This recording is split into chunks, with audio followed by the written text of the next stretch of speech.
सालों का इंतजार और रोज मिलने वाली गालियाँ। क्या एक पत्थर की मूर्ति किसी सूनी गोद को भर सकती है?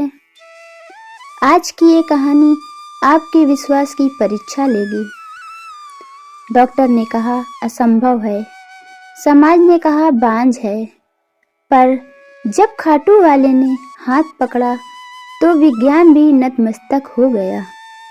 देखिए राजस्थान के इस परिवार का वो चमत्कार जिसने सभी को रुला दिया। राजस्थान के जैसलमेर नाम का वो छोटा सा गांव, जहां सूरज की तपिश इंसान का मांस गला देती है, पर मीरा के लिए उस धूप से कहीं ज्यादा जलन उसकी सास पार्वती के तानों में थी। मीरा की सास कहती है, अरे ओ मीरा, तेरे मटक मटक के चलने से घर नहीं चलता। 10 साल हो गए हैं इस घर की देहरी को लांगे, जब तू इस घर में बहू बनकर आई थी, पर आज तक एक किलकारी नहीं गूंजी। तुझे कोई भी संतान नहीं हुई है।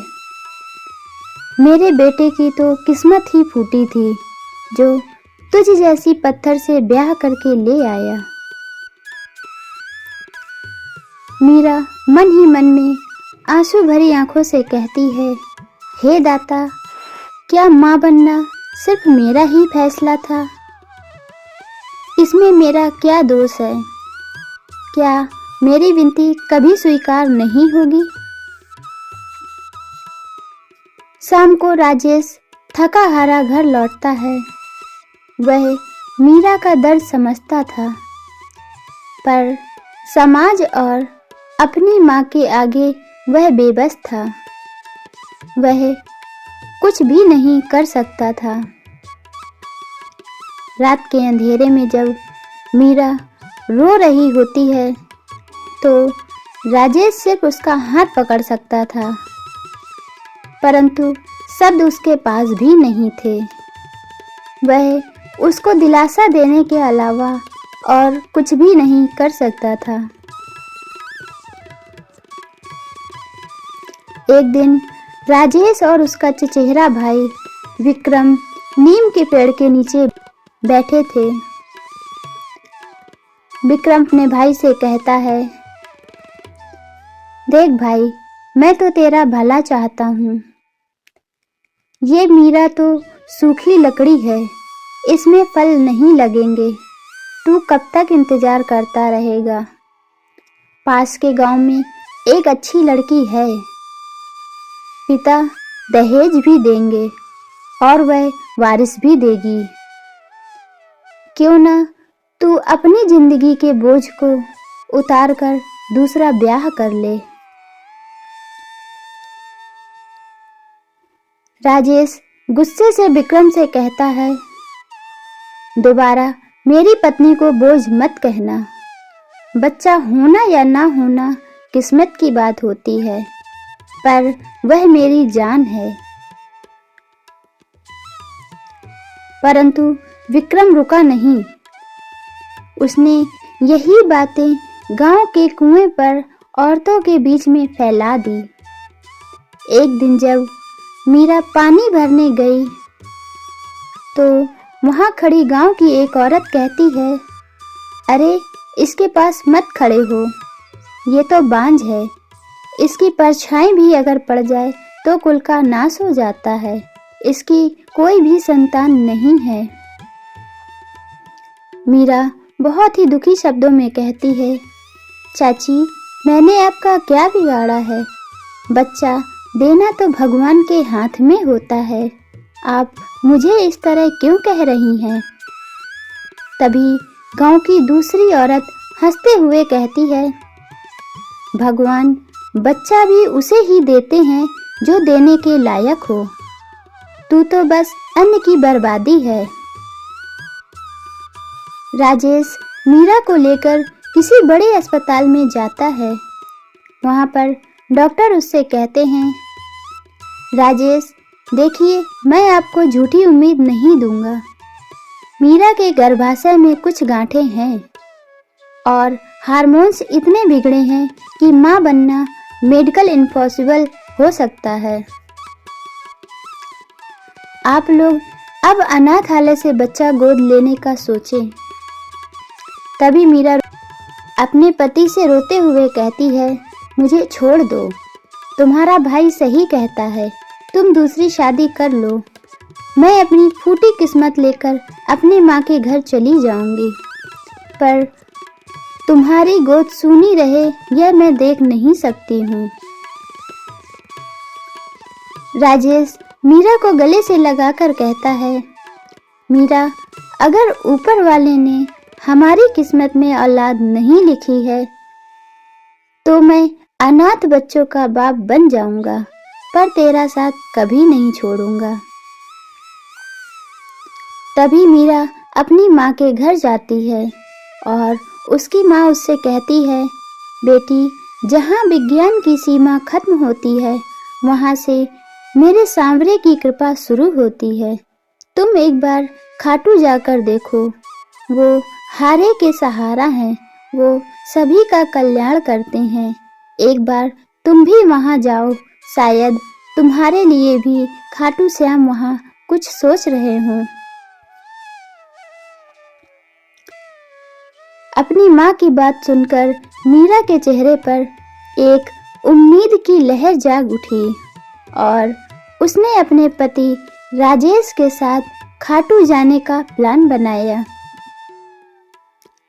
और एक दिन दोनों खाटू श्याम पहुंचे, जहां जयकारों की गूंज, इत्र की खुशबू और वो मोर पंख।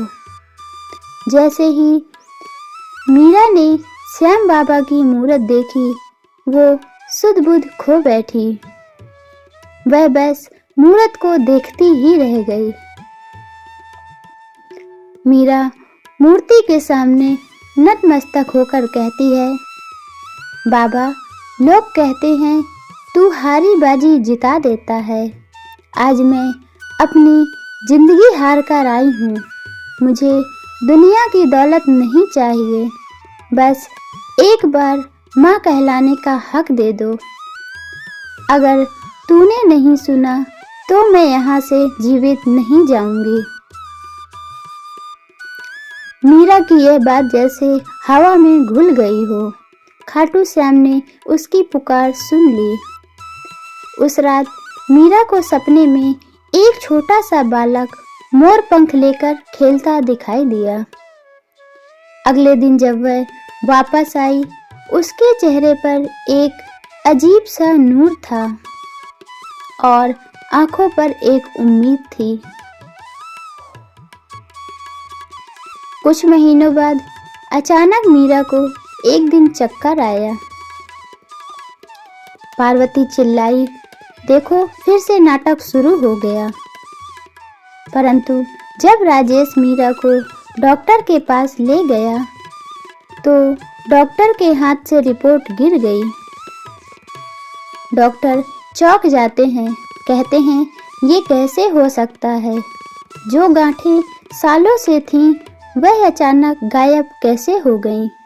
और बहुत ही खुश होकर कहते हैं, मीरा तुम प्रेग्नेंट हो। पूरे गांव में खबर आग की तरह फैल गई, लेकिन मीरा की परीक्षा अभी बाकी थी। 7वें महीने में मीरा की तबीयत इतनी बिगड़ गई कि डॉक्टरों ने कहा या तो बच्चा बचेगा या माँ। राजेश बाबा श्याम की मूर्ति के सामने जाकर कहता है, बाबा श्याम, हमारी लाज बचा लो, अब सब कुछ आपके ही हाथ में है। हॉस्पिटल में घंटों के ऑपरेशन के बाद अस्पताल के सन्नाटे को चीरते हुए एक नन्ही सी किलकारी गूंजी। नर्स बाहर आकर कहती है, बधाई हो, चांद सा बेटा हुआ है और माँ भी सुरक्षित है। राजेश की खुशी का जैसे कोई ठिकाना ही नहीं था।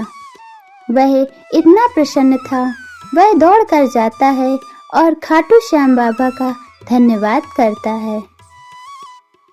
फिर वह मीरा के पास जाकर अपनी खुशी व्यक्त करता है और दोनों ने अपने बेटे को ले जाकर खाटू श्याम के दर्शन करने का प्लान बनाया। मीरा की सास कमरे के बाहर दरवाजे पर खड़ी है।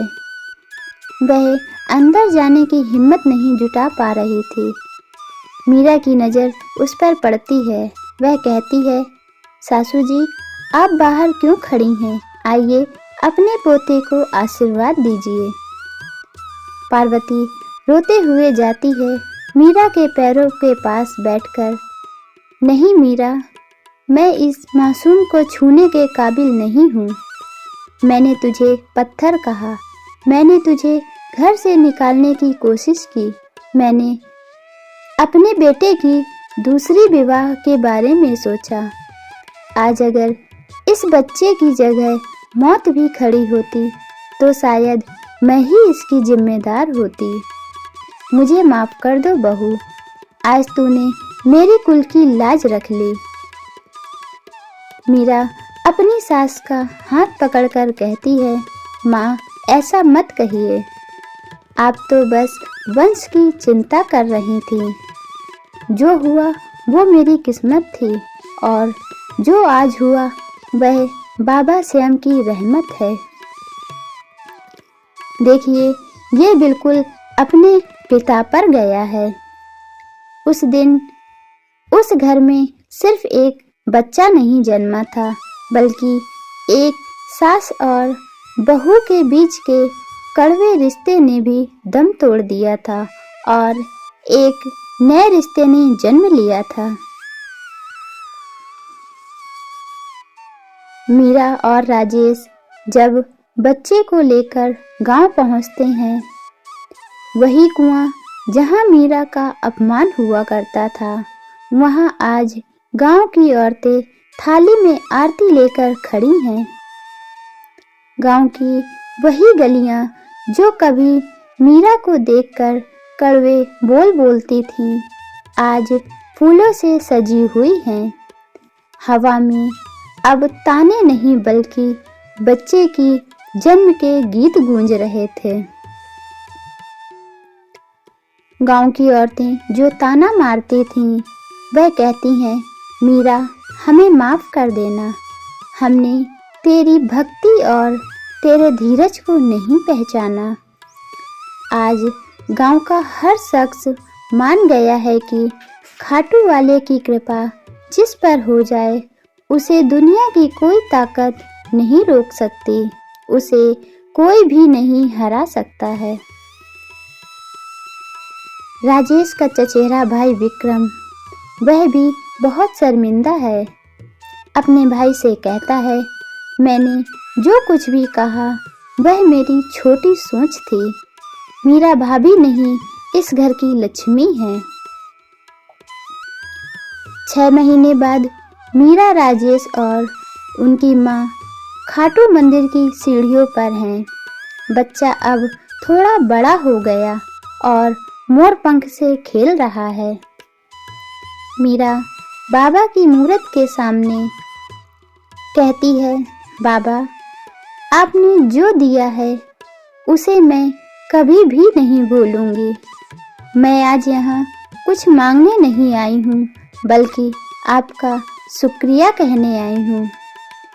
ये बच्चा मेरा नहीं आपका दिया हुआ है, इसे अपनी शरण में रखना, इस पर हमेशा अपनी कृपा बनाए रखना।